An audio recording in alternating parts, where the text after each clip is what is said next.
Alors aujourd'hui, on se retrouve pour notre deuxième vidéo, où on va parler des modes de survie en situation de stress. Bonjour Nancy. J'espère que Bonjour tu vas Véro. bien, en tout cas que tu vas mieux. Oui, Écoute, je vais te laisser la parole tout de suite pour qu'on puisse rentrer directement dans le vif du sujet. génial. Donc, on a vu déjà lundi dans la première vidéo que on allait regarder les modes de survie. Je vais y arriver. Les modes de survie en situation de stress et non la gestion du stress, hein, parce qu'on se souvient que c'est une réaction, c'est un réflexe. Donc, vous avez probablement observé vos façons de réagir dans les 2 derniers jours. Véro, as-tu fait des belles découvertes de ce côté-là? As-tu des choses qui Oui, t'ont surpris? oui, quand même. En fait, moi, j'ai fait le test, mais bon, il reste quand même que je suis quand même quelqu'un de plutôt combattant. Plutôt combattant. On va rester là. Ouais. Parfait. Parce qu'effectivement, souvent, ce qu'on entend, c'est qu'il y a principalement 3 types de réactions ou de modes de survie. Vous avez sûrement entendu le fly, le fight et le freeze.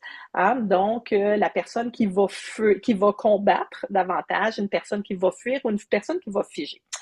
Ça, pourquoi moi, je suis pas portée à utiliser ces thèmes-là? Premièrement, il y en a un quatrième, là, qui est la notion de plaire. Mais on va rester ça simple, OK? On va garder Ouais. ça très simple avec ces 3 thèmes-là. Pourquoi moi, je les utilise un peu? Oui, vas-y, Véro, excuse-moi. On va rester sur cela parce qu'en fait, c'est ce que les gens connaissent le plus.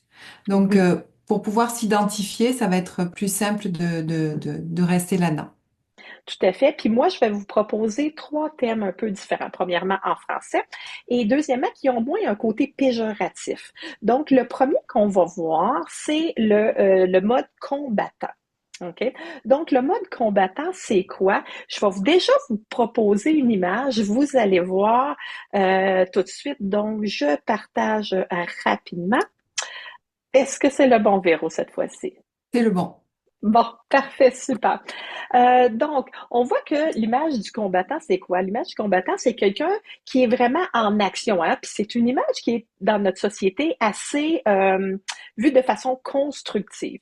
Donc, le combattant, c'est pour ceux qui ont reçu les questions, qui ont demandé le petit questionnaire, ben on va voir souvent que le combattant, c'est quelqu'un qui va avoir, dès qu'il arrive quelque chose d'imprévu, un stress, physiquement va être porté à aller vers l'avant. Donc, c'est quelqu'un qui va dégager, dès qu'il y a un stress, beaucoup d'énergie et souvent son corps va être porté vers l'avant, donc vers l'action. Et dans le cas du combattant, il va dégager cette énergie-là avec une intention de résoudre la situation. Donc, un combattant, c'est un peu cette image-là du pompier. Il a le feu, prend son casque, puis il Il part dans le feu pour aller il y va. régler. Oui, exactement. Donc, c'est quelqu'un qui a beaucoup d'énergie souvent et ça peut devenir à l'extrême quelqu'un de contrôlant. Pourquoi? Parce que comme il est toujours en mode solution, si ça va pas assez vite, tasse-toi, je vais le faire. Donc, ces personnes-là, on va souvent les retrouver dans des postes de leadership, mais ça reste que ce sont des personnes qui, par exemple, je vous posais la question, est-ce que ce sont des personnes, est-ce qu'on vous voit comme un capitaine? Ben, un combattant va souvent être une personne naturellement qu'on va choisir comme un capitaine. Le défi, c'est que ces personnes-là sont portées à prendre beaucoup de contrôle et à s'épuiser parce qu'ils sont toujours en train de gérer toutes les situations et ils lâchent pas prise facilement. Donc, pour eux, un défi, c'est motivant. Un défi, ça les amène dans l'action, ça les fait bouger. Hein, c'est un portrait qui est quand même beau, hein, le combattant. Oui, bah, ouais, je le prends pour moi, hein, puisque, mais c'est quand même ce sont quand même des personnes qui ont justement cette capacité à aller vers, hein, Oui, exactement. vers le, entre guillemets, vers le problème Oui, pour pouvoir tout à aller fait. trouver pour pouvoir aller trouver des solutions. Oui, ce qu'il faut comprendre, c'est que son objectif est de régler la situation. Mhm. Donc, on va souvent entendre un combattant dire ça devrait pas être comme ça. Je vais m'arranger pour corriger la situation. Il corrige les choses, donc c'est régler la situation. Je vous présente tout de suite le Ouais, suivant. Le suivant qu'on va voir, bon, certains l'appellent le fuyant. Je trouve que ce le nom-là est, coureur, oui, oui, les c'est beaucoup plus péjoratifs. joli. Oui, mais ce qui est le fun avec le coureur aussi, c'est que le coureur, c'est quelqu'un qui va aussi dégager beaucoup d'énergie en situation de stress, sauf que son intention, comparativement au combattant, c'est vraiment une intention d'évitement. C'est-à-dire que lui, plutôt que de vouloir régler le problème, il va vouloir qu'il n'y ait pas de problème. Donc, il va être porté à détourner, à éviter les problématiques plutôt que de les régler. C'est une stratégie qui peut fonctionner très bien dans certaines circonstances. Par contre, le défi que le coureur va avoir, c'est que la situation ne se réglera pas. Pourquoi? Parce Eh que oui.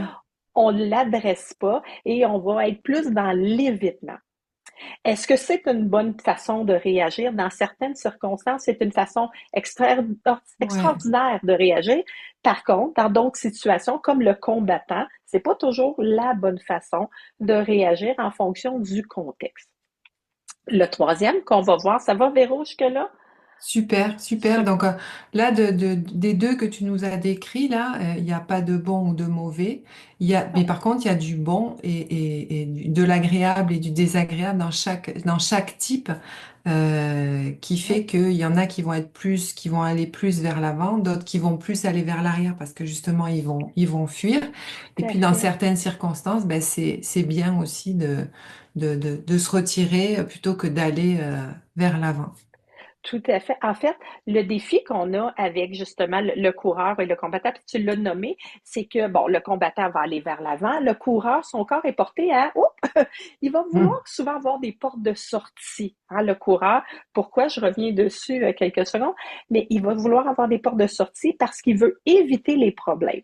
À l'extrême, il peut même compter des petites menteries ou Hmm. détourner un peu la réalité pour faire en sorte de ne pas avoir de problème.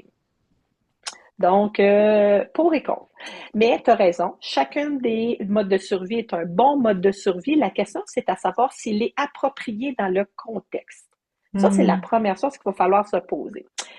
Je te présente tout de suite le troisième, puis on revient Ouais. sur un autre élément important, donc à savoir si c'est approprié dans le contexte. Le troisième qu'on va voir, c'est l'ermite. L'ermite, c'est quoi? Bon, dans les trois F qu'on parlait tout à l'heure, on va le nommer comme étant le freeze, OK? Donc, c'est un état de figement. Mais je trouve ça encore une fois péjoratif parce qu'il y a des moments dans la vie où de ne pas intervenir est une très bonne solution. D'attendre peut être une bonne solution. Pas toujours, mais il y a des moments où Hmm. c'est très approprié. Donc, moi, je l'ai appelé l'ermite pour cette raison-là, c'est que cette personne-là, quand il y a une situation de stress, ben, son système, pour le protéger, va lui dire, ah, mets-toi en retrait, là. En retrait, Reste ouais. là, bouge pas, fais pas de bruit, attends, ça va passer. Parce que son système juge que c'est plus sécuritaire que de combattre ou de fuir. Donc, par exemple, s'il y avait une situation très dangereuse et que, tu sais, j'ai pas la capacité ni de combattre ni de fuir, ben, je suis peut-être mieux d'attendre dans mon garde-robe que ça passe et sortir au moment où le danger sera passé. C'est un peu Est-ce le que, principe tu sais, en situation de guerre, on va aller se cacher, là, tu sais, ouais, ou dans le tremblement de terre, des choses comme ça. ouais. Puis est-ce que, justement, en situation de conflit, par exemple, quand tu es dans un conflit, entre deux personnes et tu sais pas, qui choisir, vers qui aller, ou tu veux pas donner raison à l'un, tu veux pas donner raison à l'autre, est-ce que tu peux avoir ce type de comportement, justement? Ça te fait stresser, bien évidemment, et en même temps, tu te dis, bon, ben moi, je vais me mettre en retrait comme ça. Je ne suis pas obligée de répondre ni à lui ni à elle, par exemple. Je ne m'implique pas et je me mets en retrait. Puis ça peut être aussi une bonne chose. Ben, souvent dans des situations, c'est qu'il y a des moments où on n'a pas le pouvoir non plus Mm. de régler la situation et de se retirer, tu sais, de partir en courant, de fuir, n'est pas nécessairement approprié non plus parce que ça laisserait une situation dans un état qui serait pas bienveillante, par exemple, pour les deux personnes qui seraient en conflit. Par contre, le défi qu'on a, c'est que c'est pas un choix. Donc, dans un cas extrême, ben, l'ermite, c'est comme l'état de figement dont je parlais tout à l'heure. Il se sent incapable d'intervenir ou de se retirer. Donc, c'est un état où il est comme pris dans sa caverne, puis il y a comme un sens d'impuissance là-dedans. Par contre, c'est là que ça devient intéressant, parce que là, on voit, tu sais, je les présente rapidement, on voit que dans les trois cas, il y a des avantages et inconvénients.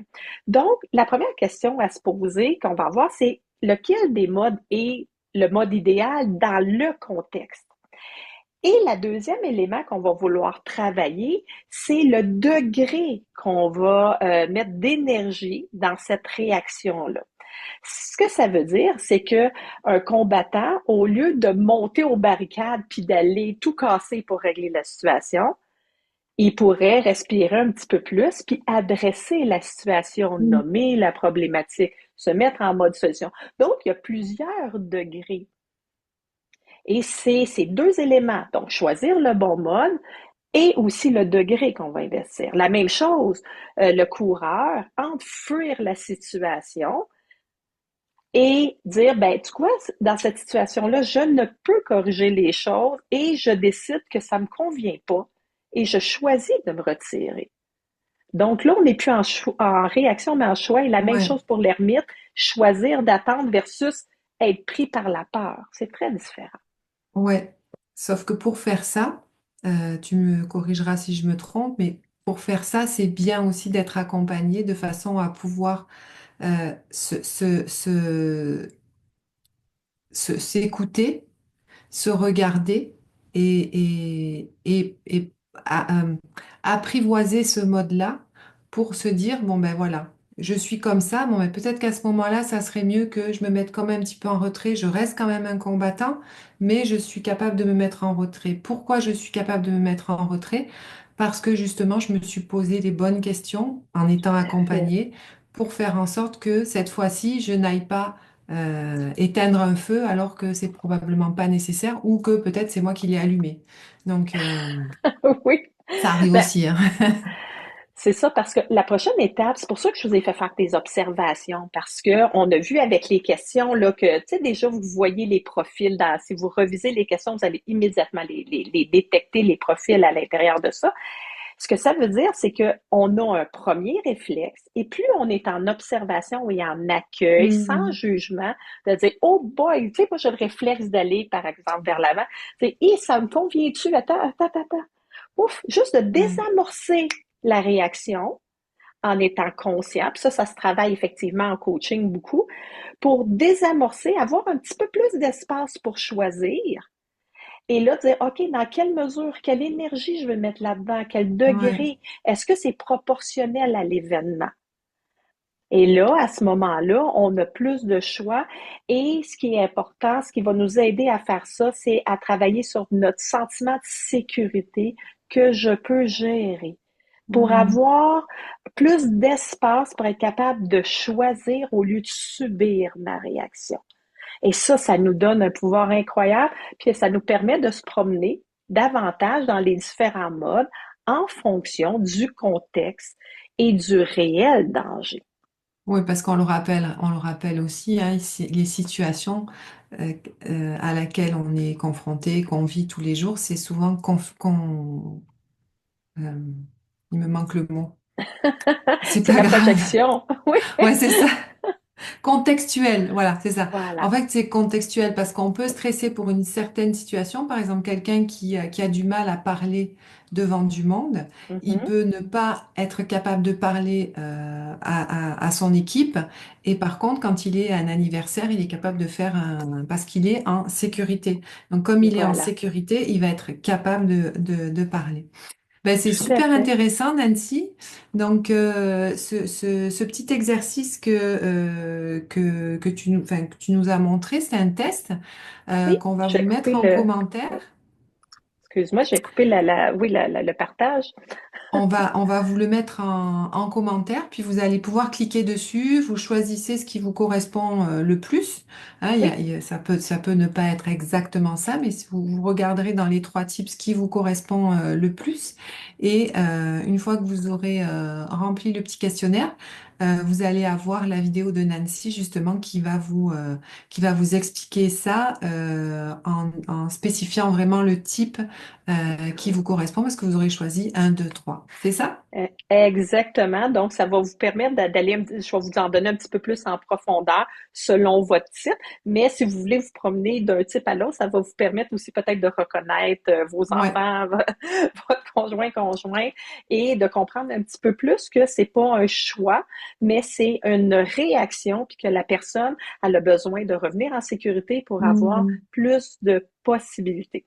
Puis ce qu'on va faire, la suite de ça, qu'on va faire vendredi ensemble, c'est que je Ouais. vais vous présenter comment justement travailler pour redevenir en sécurité, pour faire en sorte d'avoir, selon les différents types, d'avoir plus de flexibilité et que nos réactions soient plus adaptées, non seulement en termes du contexte, mais en termes d'intensité de réaction aussi. Donc là, on tombe en mode solution, on tombe avec des trucs et c'est ce qu'on va voir ensemble dans la prochaine rencontre.